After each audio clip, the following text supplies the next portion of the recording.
औज़ु बिल्लाहि मिनश्शैतानिर्रजीम बिस्मिल्लाहिर्रहमानिर्रहीम।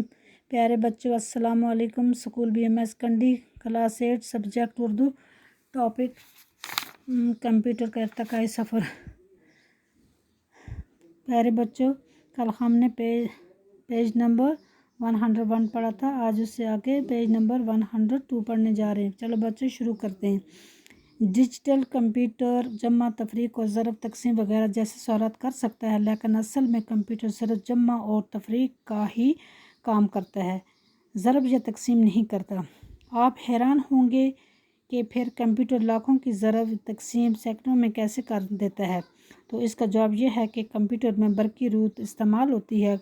बिजली का करंट रोशनी की रफ्तार से दौड़ता है और रोशनी एक सेकंड में 1,46,000 मील या 3 लाख किलोमीटर की रफ्तार से सफ़र करती है। इसलिए कंप्यूटर भी बिजली के करंट के ज़रिए इतनी ही तेज़ी से काम करता है। डिजिटल कंप्यूटर अगरचे हिसाब के हर तरह के सवाल हल कर सकते हैं, मगर इनमें 1, 2, 3, 4, 5 जैसे आम हिस्सों का इस्तेमाल नहीं होता, बल्कि बाइनरी सिस्टम इस्तेमाल होता है। लफ्ज़ बाइनरी को उर्दू में दोहरा कहा जाता है। बाइनरी सिस्टम में रियाजी की सिर्फ 2 अलामतें या हिस्से इस्तेमाल होते हैं, एक का हिस्सा और सिफर। और ये दो हिस्सा दरअसल बिजली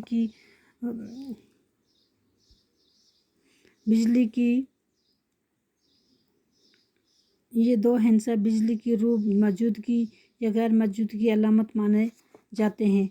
यानी जब कंप्यूटर में किसी जगह बरक़ी रूह मौजूद होती है तो इसे 1 माना जाता है, और जब वहाँ करंट नहीं होता तो 0 माना जाता है। कंप्यूटर अपना सारा हिसाब इसी बाइनरी सिस्टम से करता है।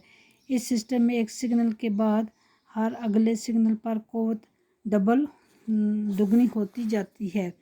एनालॉग और डिजिटल किस्म के कंप्यूटरों के अलावा अब हाइब्रिड कंप्यूटर, सुपर कंप्यूटर के क्वांटम कंप्यूटर भी कब के वजूद में आ चुके हैं। हाइब्रिड कंप्यूटर एनालॉग और डिजिटल मशीनों की खुसूसियात को यकजा करके बनाए जाते हैं। सुपर कंप्यूटर अपने बड़े साइज़ और इंतहाई तेज़ रफ्तार कारकर्दगी की बिना पर ख़ास अहमियत रखते हैं। क्वांटम कंप्यूटर उस कंप्यूटर को कहते हैं जिसकी बुनियाद साइंसी महक़क़ीन ने क्वांटम मशीन्स के असूलों पर रखी है। कंप्यूटरों की इन्हीं तेज़ रफ्तार मशीनों ने इंसानी तारीख़ के बेमिसाल इत्तलाती इनकलाब रिवोल्यूशन के असरात कुराए अर्ज़ के चप्पे चप्पे तक पहुँचाने में अहम किरदार अदा किया है। चनाचे आज पढ़ा लिखा छोटा बड़ा अपने मोबाइल फ़ोन या डेस्कटॉप या लैपटॉप या आईपैड के ज़रिए इंटरनेट से जुड़ा हुआ है, और हर तरह के मालूमात व मवाद तक इसकी रसाई ज़रा भी मुश्किल नहीं।